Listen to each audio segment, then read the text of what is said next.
Donc nous entendons ici Serge Rachmaninov, enregistré en 1930 dans la deuxième sonate de Chopin.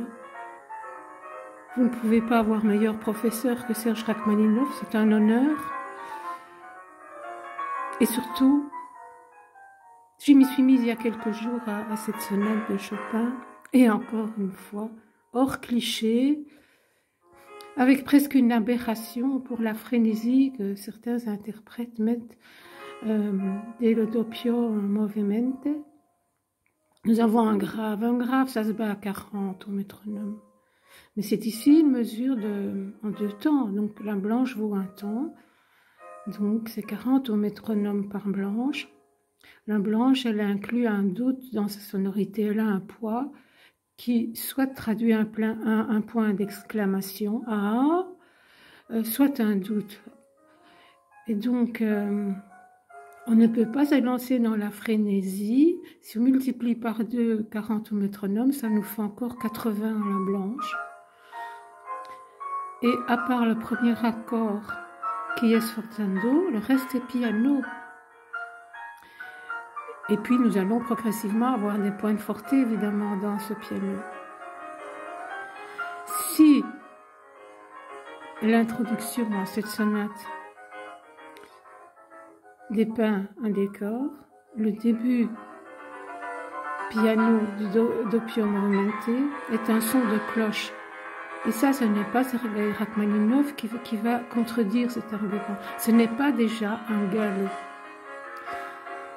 Alors, c'est une forme sonate. Chopin a étudié avec Elsner à Varsovie toutes les sonates de Mozart et de Haydn. C'est l'ambasse d'Alberti qui trône en maîtresse des formes sonates de cette époque-là. Et donc, dès que la main gauche va abandonner le son des cloches pour une basse d'Alberti à la Chopin, on va dire, nous ne sommes pas dans un galop, nous sommes dans un trot. Bon, si vous avez fait un peu d'équitation, ça doit vous parler. Donc, nous sommes dans un trot à la main gauche. Et comme c'est la croche qui est choisie pour la main droite, dans un piano, nous sommes dans une rhétorique. Donc, et ça, Rachmaninov le traduit bien. C'est une rhétorique muette, quelqu'un sans doute en calèche, qui vient d'entendre des sons de cloche au loin. C'est une inquiétude dans la pensée. Et donc, ce n'est pas une action en plein galop. C'est quelqu'un qui essaye de maîtriser sa pensée pour ne pas tomber en proie de l'angoisse. Et donc, il faut bien scinder le jeu de la main gauche qui peint encore le décor avec les croches de la main droite qui dialoguent ou qui soliloquent.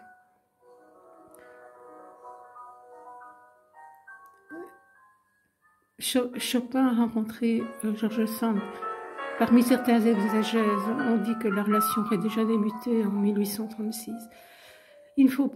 Ce qui est très important quand on est créateur et qu'on rencontre un autre créateur, donc un musicien, Frédéric Chopin, qui rencontre un écrivain, cet amour va d'abord naître d'une union de créateurs entre eux. Bon, un créateur, c'est quoi? Un créateur, qu'il soit écrivain, qu'il soit poète, qu'il soit musicien, qu'il soit peintre ou quoi, c'est quelqu'un qui essaye de traduire ce qu'il ressent quand il est face à une beauté imprévue ou à une action imprévue. Il essaye de peindre avec ses moyens, sa main, sa voix, son cœur, sa technique. Il essaye de peindre ce que ça lui a creusé dans l'âme. Évidemment, il va rencontrer quelqu'un, il dit « il fait beau aujourd'hui », voilà, la conversation va être banale, mais ce qu'il a vécu n'était pas banal, et il va essayer de le traduire.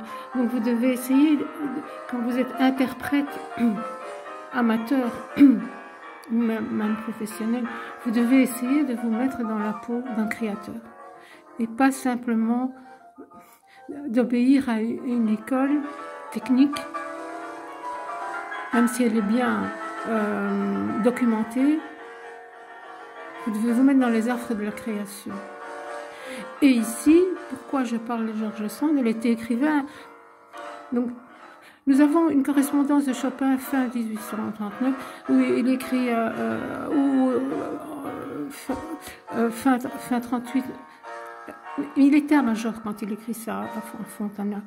Et il dit, voilà, la marche que tu connais bien, là je lui ajoute un allegro, et puis un dernier mouvement où les mains conjointes vont bavarder.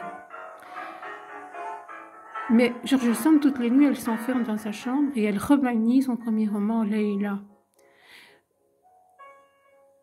Quand George Sand, qui s'occupe en même temps d'enseigner à ses enfants pendant son séjour à Majorque, elle fait des balades aussi avec ses enfants et tout. Mais quand elle a un moment d'intimité avec Chopin, mais de quoi parle-t-il?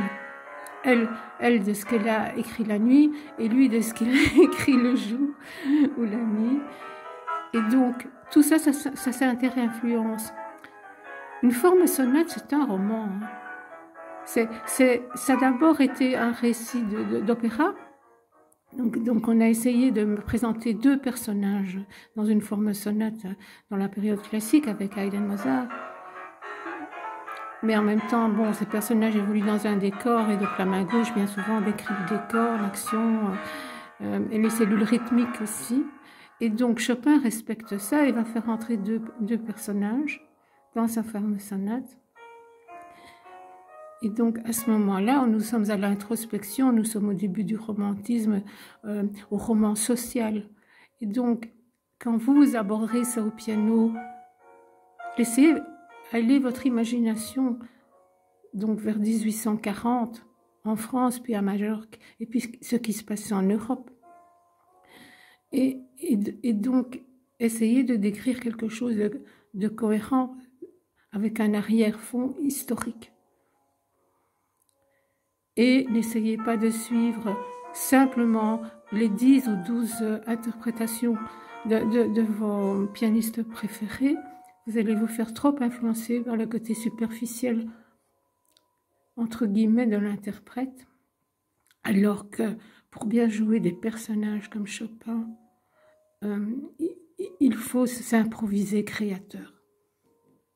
Donc, je vous invite quand je serai prête, mais je vous ferai quelques vidéos des doigtés, des passages à vaincre, etc. dans cette sonate, mais je vous invite d'ores et déjà à suivre Rachmaninov, à l'écouter, le réécouter. Comment il articule ces cellules rythmiques, c'est la mélodie qui l'emporte toujours, c'est la danse, c'est le trois temps. C'est un homme d'exil comme Frédéric Chopin, vous pouvez lui faire confiance.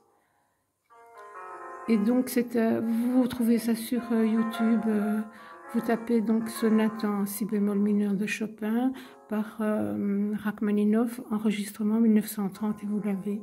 Merci infiniment.